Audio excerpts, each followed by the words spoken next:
사도행전 27장과 28장은 드디어 사도 바울이 그렇게도 가고 싶어 했던 로마로 가는 과정들이 기록되어져 있습니다. 그리고 로마에 가서 가택연금을 당하여 자유롭지는 않지만 전셋집에서 복음을 전하는 것으로 마무리를 하게 되죠. 사실 사도행전은 미완성 작품입니다. 사도행전 28장이 끝나고 나서 사도행전 29장은 우리들이 선교의 역사를 써내려갈 때 사도행전은 완성이 되는 것입니다. 사도행전 27장 7절과 8절 말씀입니다. 배가 더디가 여러 날 만에 간신히 니도 맞은편에 이르러 풍세가 더 허락하지 아니하므로 살모네 앞을 지나 그레데 해안을 바람막이로 항해하여 간신히 그 연안을 지나 미향이라는 곳에 이르니 라세아 시에서 가깝더라. 아멘. 로마로 가는 과정이 만만치 않습니다. 죄수의 몸으로 배를 타고 가고 있는데요. 가는 곳곳마다 간신히 갔다 라고 두 번이나 표현하고 있습니다. 간신히라는 말은 힘들게, 겨우라는 뜻이죠. 로마로 가는 길이 일사천리로 가는 것이 아니라 간신히 겨우겨우 가게 되었다라는 것입니다. 물론 오늘 말씀 이후에 또 유라굴라라는 폭풍을 만남으로 배가 난파하고 모두가 죽을 뻔한 사건도 있었죠. 로마로 가는 과정이 정말 평탄하지 않습니다. 늘 긴장해야 하고 하나님을 의지하지 않고서는 갈 수 없는 로마행이었습니다.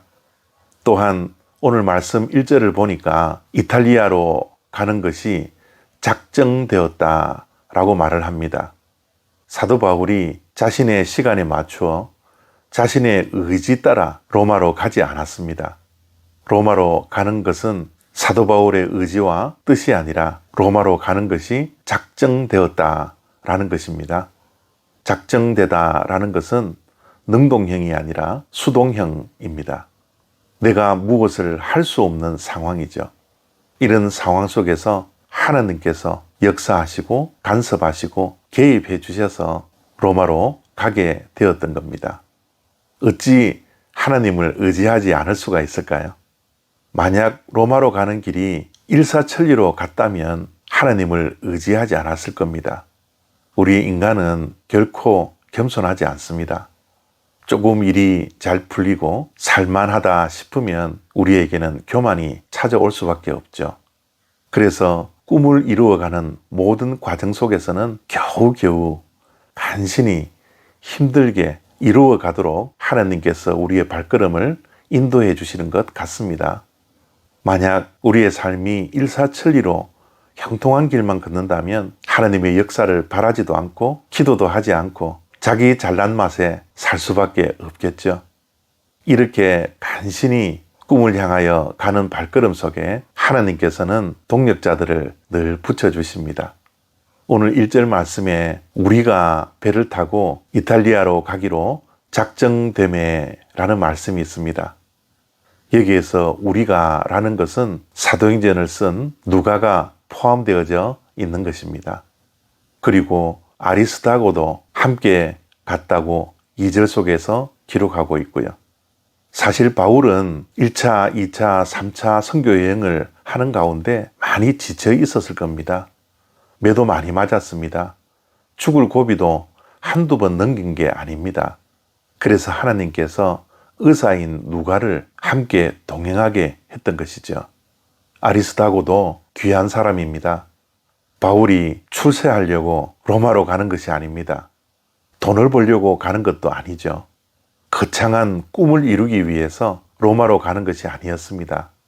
그런데 아리스다고는 그런 초라한 바울과 동행했습니다. 하나님께서 붙여주신 사람이 아니었더라면 이렇게 초라한 인생인 바울과 동행할 수 있었을까요?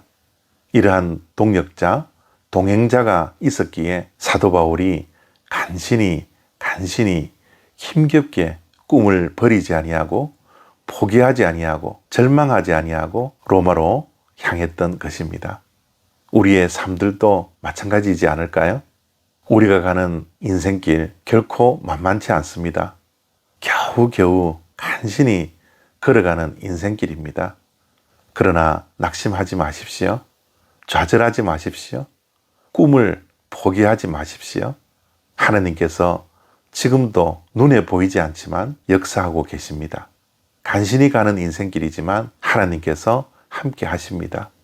그 증거로 지금도 우리와 함께 걷고 있는 동역자들과 함께 동행하는 사람들이 있다라는 사실 앞에 늘 겸손하게 하나님 의지하고 하나님께 기도하며 하나님을 바라며 우리의 인생길 뚜벅뚜벅 앞을 향하여 걸어가는 저와 여러분 다 되시기를 바랍니다. 감사합니다.